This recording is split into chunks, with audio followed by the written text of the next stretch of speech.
दोस्त, आप सभी लोगों का सक्सेस 95 में स्वागत है। इससे पहले हम लोगों का जो चैप्टर था गुलाम वंश, उसके बाद खिलजी वंश, यह अध्ययन कर चुके हैं पिछले वीडियो में। अब स्टार्ट करने जा रहे हैं हम सब तुगलक वंश।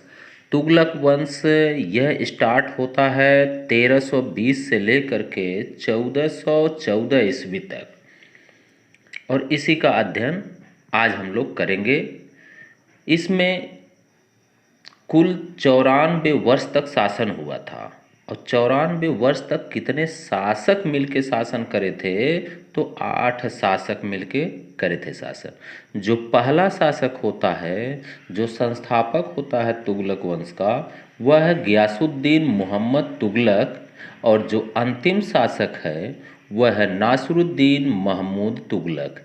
तो यह पहला हो गया संस्थापक, और ये अंतिम, इसके बाद नया वंश चालू हो जाएगा।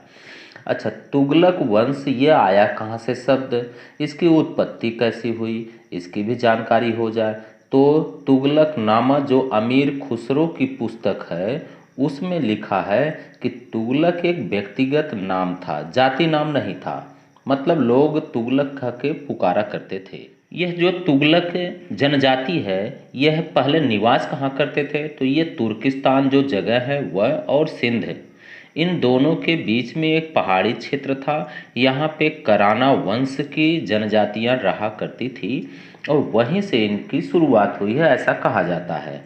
तो जो तुगलक है, इसके बारे में कहा जाता है यह चगताई मंगोल है, ऐसा तारीख़ रसीदी में कहा गया है। तारीख़ रसीदी के बाद तुगलक जो नाम है वह मिश्रित जनजाति से बना है, ऐसा मार्को पोलो ने कहा। मिश्रित जनजाति का मतलब जो पिता है वह अलग वंश का है, और जो माता है वह अलग वंश की है।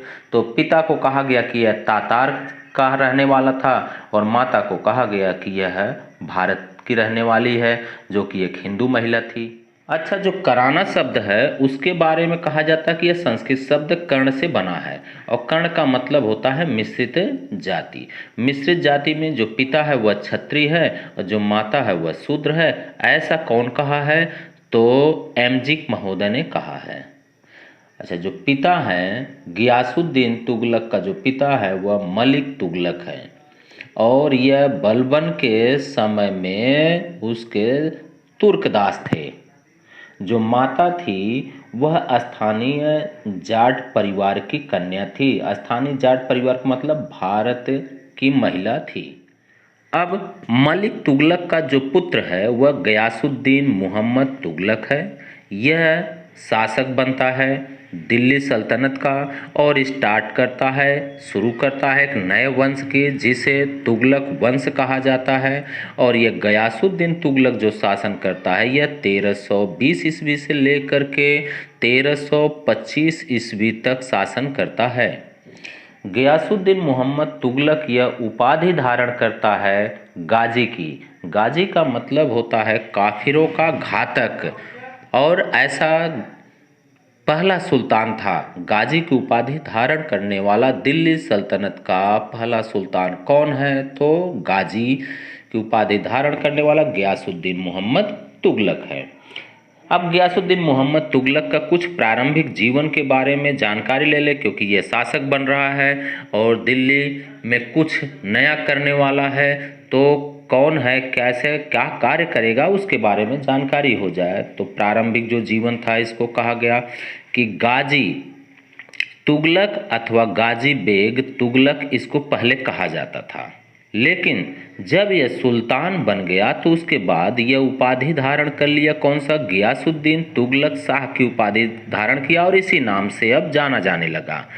और जो तुगलक है यह भारतीय है। क्यों भारतीय है? क्योंकि जो पिता था वह बलबन का तुर्की दास था, और जो माता है पंजाब की जाट कन्या है, ऐसा बताया जाता है। गयासुद्दीन तुगलक के बारे में और बताया जाता है कि जब अलाउद्दीन खिलजी शासक था तो उस समय में एक पद मिला था सीमा रक्षक का। किसे? गयासुद्दीन तुगलक को। और गयासुद्दीन तुगलक ने मंगोल की सीमा के अंदर जा कर के उन लोगों से कर वसूल लिया था। इसलिए अलाउद्दीन खिलजी क्या किया कि अपना अध्यक्ष बनाया। अपने अभियान का जो अभियान करने जाता था सैनिकों को लेकर के विद्रोह को दबाने के लिए, तो वहाँ उसका अध्यक्ष बनाया और दीपालपुर का गवर्नर अर्थात राज्यपाल बनाया। उसके बाद जो सुल्तान कुतुबुद्दीन मुबारक शाह खिलजी था, उसने उत्तर पश्चिम सीमा प्रांत का सूबेदार बना दिया। किसे? गयासुद्दीन तुगलक। अभी गयासुद्दीन तुगलक की शुरुआत हो रही कि कैसे कैसे आगे बढ़ रहा है, बाद में जाकर के शासक बनेगा। तो अलाउद्दीन खिलजी ने सीमा रक्षक बना दिया और सुल्तान कुतुबुद्दीन मुबारक शाह ने क्या किया? उत्तर पश्चिम सीमा प्रांत का सूबेदार बना दिया। उसके बाद जो मंगोलों को इसने पराजित कर दिया, और जब पराजित कर दिया तो प्रसिद्ध मलिक उल गाजी की उपाधि धारण करता है। अब सिंहासनारोहण की बारी आ गई। तो जब सिंहासनारोहण होता है तो किस प्रकार से सिंहासन पर गयासुद्दीन मोहम्मद तुगलक बैठता है, तो संपूर्ण मध्यकालीन इतिहास में एक नया सत्र स्टार्ट हुआ। क्यों? क्योंकि सर्वसम्मति से वहाँ की जनता सरदार यह है इसको सुल्तान बनाते हैं। किसको? गयासुद्दीन तुगलक को। ऐसा पहली बार हुआ था कि किसी व्यक्ति को सर्वसम्मति से शासक बनाया गया हो। और शासक बनने के बाद जो प्रतीक था, शाही छत्र था, वह खोखर सरदार गुलचंद से प्राप्त करता है। प्रोफेसर जो हबीब हैं उनका कहना है कि अमीर हाथ पकड़कर गद्दी पर बैठाए थे। किसको? गयासुद्दीन तुगलक को। और गयासुद्दीन तुगलक ने कहा कि जहां तुम देख रहे हो मुझे, अलाउद्दीन खिलजी की कृपा है, इसलिए वह कभी गद्दी पर नहीं बैठा था। और प्रशासनिक पुनर्गठन अब किस प्रकार से करता है गयासुद्दीन तुगलक जब गद्दी पर बैठा, क्योंकि कुछ न कुछ विशेष अगर करेगा तो शासनकाल अच्छा होगा, नहीं करेगा तो शासनकाल वहीं से समाप्त होने लगेगा, पतन होगा। तो गयासुद्दीन तुगलक अपने पुनर्गठन कैसे करता है कि खुसरो शाह के जो समर्थक थे उन सबको निकाल देता, क्योंकि सब आलसी हो चुके थे, भ्रष्टाचारी हो चुके थे। इसलिए खुसरो शाह के जो थे समर्थक उनको हटा देता है और अपने लोगों को वह पद देना शुरू कर देता है, जिसपे विश्वास होता है कि ये लोग हमारे लिए सही कार्य करेंगे। अब अपने लोगों को पद किस तरह से देता है? जैसे उसका जो भतीजा था मलिक असीसुद्दीन, उसको नायब बारबक बना देता है। मलिक बहाउद्दीन को अर्ज ममालिक बना देता है। मलिक जफर को नायब ए अर्ज बनाता है। सुल्तान का जो जमाता मलिक सादी है उसको दीवाने वजारत का निरीक्षक बना देता है। दीवाने वजारत का मतलब क्या होता है? वित्त मंत्रालय। और काजी कमालुद्दीन को काजी उल कुजात बनाता है, जिसे सद्र जहां भी कहा जाता है। और शमसुद्दीन को दिल्ली का काजी बना दिया जाता है। अपने पुत्रों को उपाधि भी देता है, जैसे फखरुद्दीन को जूना खां या उलुग खां की उपाधि देता है। यही मोहम्मद बिन तुगलक के नाम से शासक बनता है। बहराम आयबा को किस्लू खां की उपाधि देता है। उपाधि भी देने के बाद अब कौन सा काम कर रहा है गयासुद्दीन तुगलक, तो उसके सामने जो जो कठिनाई आ रही है उस कठिनाइयों से किस प्रकार से ये निपटता है वो है। तो अलाउद्दीन खिलजी द्वारा स्थापित जो पद बनाया गया था सुल्तान के लिए, उसकी जो गरिमा थी खिलजी के समय में, जो सुल्तान की गरिमा थी, उस गरिमा को मुबारक खिलजी और खुसरो शाह ये दोनों ने नष्ट कर दिया था। इसीलिए तो पतन हुआ खिलजी वंश का। अब गयासुद्दीन तुगलक का काम था कि उस गरिमा को फिर से बनाया जाए, यह एक समस्या थी। दूसरी कौन सी कठिनाई है? तो दूसरी कठिनाई है साम्राज्य सीमा। मतलब अलाउद्दीन खिलजी के समय में साम्राज्य सीमा काफ़ी दूर दूर तक हो चुकी थी। अब दूर रहने का मतलब हो गया कि शासक जो है उसका वर्चस्व अगर नहीं होगा तो वहाँ के लोग विद्रोह करेंगे, अपने आप को स्वतंत्र घोषित कर देंगे। तो ये होने शुरू हो गया।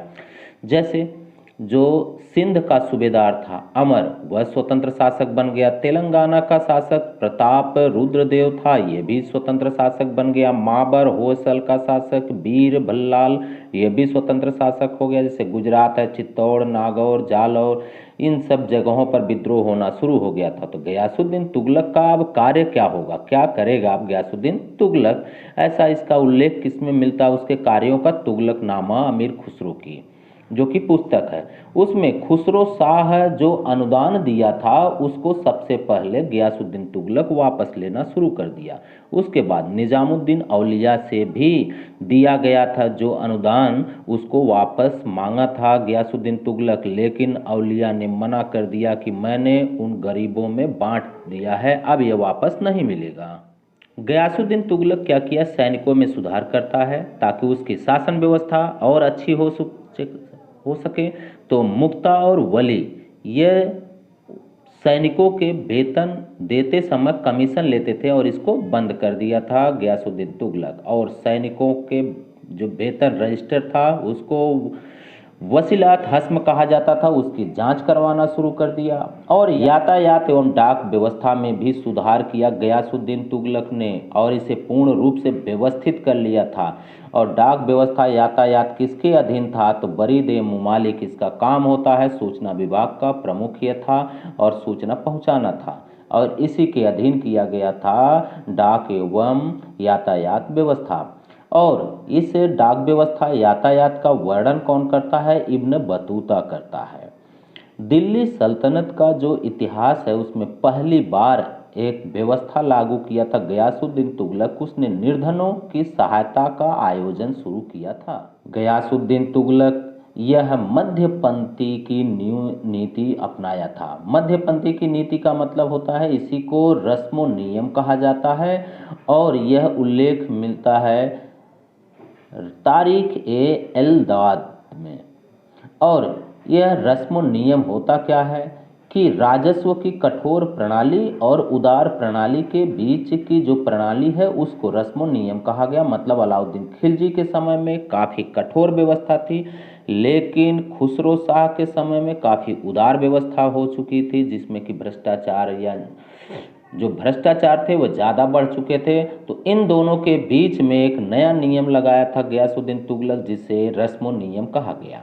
गयासुद्दीन तुगलक ने भू राजस्व संबंधी सुधारों को 3 स्तरों पर लागू किया था। पहला मुक्ता था, मुक्ता का मतलब होता है प्रांतीय राज्यपाल, मुकद्दम था गांव का मुखिया, और कृषक। इन तीनों लोगों से राजस्व वसूला करता था। अलाउद्दीन खिलजी की जो भूमि नापने की प्रणाली थी, जिसे कि हक में मसाहत कहा जाता था, प्रति बिस्वा उपज था, उसको रद्द कर दिया गयासुद्दीन तुगलक ने। और इसकी जगह पे लगाया क्या उसने कि उपज में साझा वाली व्यवस्था लगाया, गल्ला बटाई का नियम लागू किया था गयासुद्दीन तुगलक। और इसी को हुक्म हासिल कहा जाता है।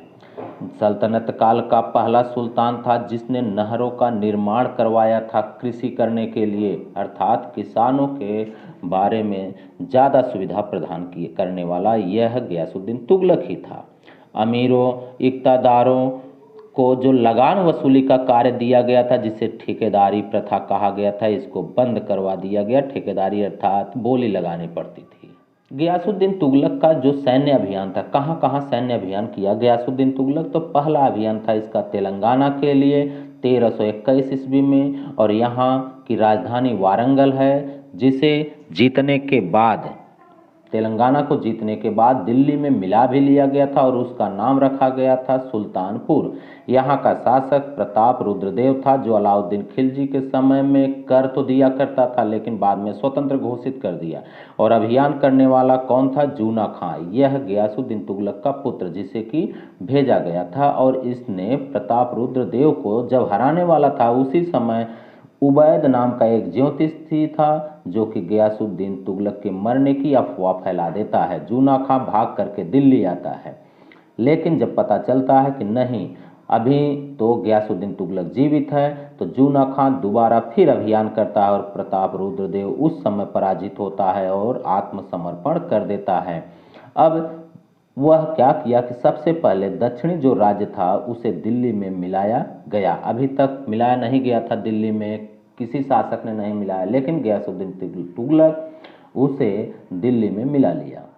जाजनगर जो उड़ीसा है उसका अभियान कब हुआ था? 1324 ईस्वी में। यहाँ का शासक भानुदेव द्वितीय था और कारण क्या था कि इसने प्रताप रुद्रदेव की सहायता की थी। और यहाँ पर भी अभियान कौन करता है? जूना खां अभियान करता है। यह जानकारी कहाँ मिलती है? राजमुंदरी अभिलेख में मिलती है। और यहाँ राजमुंदरी अभिलेख में जूना खां को दुनिया का खान कहा गया है। मंगोल आक्रमण भी उसी समय हुआ था शेर मुगल के नेतृत्व में, और समाना का जो शासक था गुरसास्प, उसने पराजित कर दिया शेर मुगल मंगोल आक्रमण को। और गुजरात अभियान भी मलिक सादी ने दबाने के लिए गया लेकिन स्वयं मारा गया। बंगाल अभियान भी हुआ था, यही अंतिम अभियान था। गयासुद्दीन तुगलक का यह अंतिम अभियान है। यहाँ का शासक बहादुर था, गयासुद्दीन बहादुर। बलबन का यह वंशज है और अभियान यहाँ गयासुद्दीन तुगलक स्वयं करता है और उसे जीत लेता है और दिल्ली में मिला लेता है। बंगाल अभियान के बाद तिरहुत पर आक्रमण हुआ था 1324 ईस्वी या 1325 ईस्वी में। यहाँ का शासक हरि सिंह देव था जो कि नेपाल भाग गया था जब यहाँ पर अभियान किया गया। किसके द्वारा? गयासुद्दीन तुगलक के द्वारा। और तिरहुत को मिथिला कहा जाता है। यह बंगाल से वापस आते समय गयासुद्दीन तुगलक इस पे आक्रमण किया था। गयासुद्दीन तुगलक की मृत्यु कैसे हुई इसके बारे में अध्ययन कर लिया जाए तो यह बंगाल से जब वापस आ रहा था तो तिरहुत होते हुए दिल्ली से लगभग 6 किलोमीटर पहले ही अफगान एक स्थान था, अफगानपुर, और वहाँ पर जब पहुँचा तो वहाँ पर एक प्रदर्शनी लगाया गया था। किसका? हाथियों की। और वो जहाँ पर लगाया गया था वह घर लकड़ी का बना हुआ था और ऐसा कहा जाता है कि इसे जूना खां ने बनवाया था। बनाने वाला अहमदयाज था जिसे कि बाद में ख्वाजा जहां की उपाधि और वजीर बनाया गया था। तो इसने लकड़ी का घर बनाया, इस तरह से बनाया था कि हाथी का जब प्रदर्शन चल रहा था तो एक हाथी उसमें उस स्थान पे जाकर टक्कर मार देती है जहां से पूरा घर गिरने वाला था। और जब घर गिरने लगा उससे पहले सब लोग उसमें से निकल चुके थे। गयासुद्दीन तुगलक उसी में दबकर उसकी मृत्यु हो जाती है और शासक बनता है मोहम्मद बिन तुगलक, जो जूना खां था वही। निजामुद्दीन औलिया को एक बार गयासुद्दीन तुगलक ने कहा था कि हमें दिल्ली में आने से पहले ही औलिया आपको दिल्ली छोड़ देना है। तो निजामुद्दीन औलिया ने कहा हनूज दिल्ली दूर अस्त, अर्थात दिल्ली अभी दूर है। और वास्तव में गयासुद्दीन तुगलक दिल्ली नहीं पहुंच पाया, उससे पहले ही उसकी मृत्यु हो जाती है। तो सृजनात्मक कार्य कौन कौन सा कर दिया था लास्ट में गयासुद्दीन तुगलक? तो यह तुगलकाबाद नगर बसाया था। यह है जो कुतुब मीनार है उसके पूरब में बसाया था और अपना स्वयं का मकबरा बनवाया था। और उस मकबरा पर आमलक और कलश हिंदू स्टाइल में जो मंदिर के ऊपर लगता है उस तरह से उसने अपने मकबरा में लगवाया था। और जो दीवार बनवाया था वह ढलानदार दीवार बनवाया था और इस अपने दीवारों में या मकबरा में लाल पत्थर और संगमरमर का ही प्रयोग किया था। इस तरह से गयासुद्दीन तुगलक का शासनकाल समाप्त हो जाता है। अब इसका पुत्र आएगा जो कि शासक बनता है मोहम्मद बिन तुगलक। तो यह अगले वीडियो में हम लोग अध्ययन करेंगे। यदि आप लोगों को वीडियो पसंद आए तो प्लीज़ लाइक और शेयर जरूर करिएगा। धन्यवाद।